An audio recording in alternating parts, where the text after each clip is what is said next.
Friends, ఈరోజు నేను egg chapati ఎట్లా చేసుకోవాలో చూద్దాం రండి. ముందుగా మనం చపాతీని తీసుకోవాలి. చపాతీని తీసుకొని ప్యాన్ పైన వేయాలి. తర్వాత ఆయిల్ వేసుకోవాలి.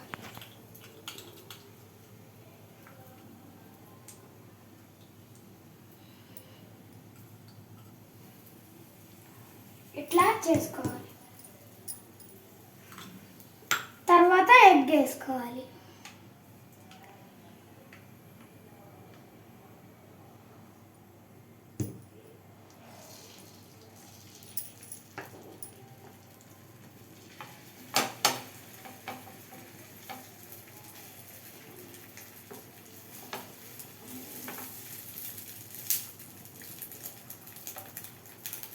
ఆయిల్ వేయాలి.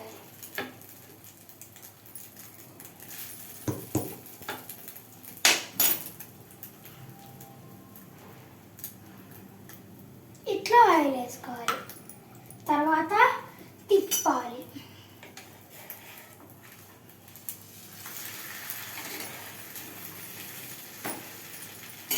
ఇంకొద్దిగా ఆయిల్ వేసుకోవాలి.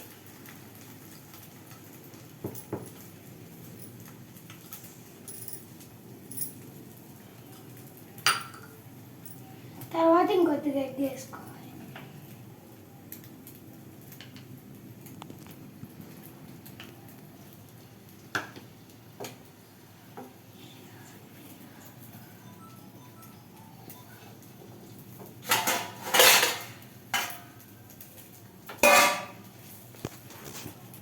తర్వాత ఆయిల్ స్ప్రెడ్ చేయాలి.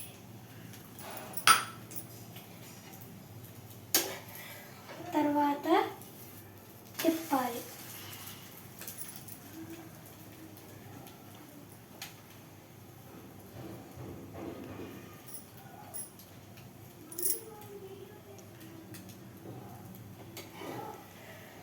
తర్వాత ఇట్లా పెట్టి ప్లేట్లో వేయాలి. మన చపాతీ దోశ రెడీ.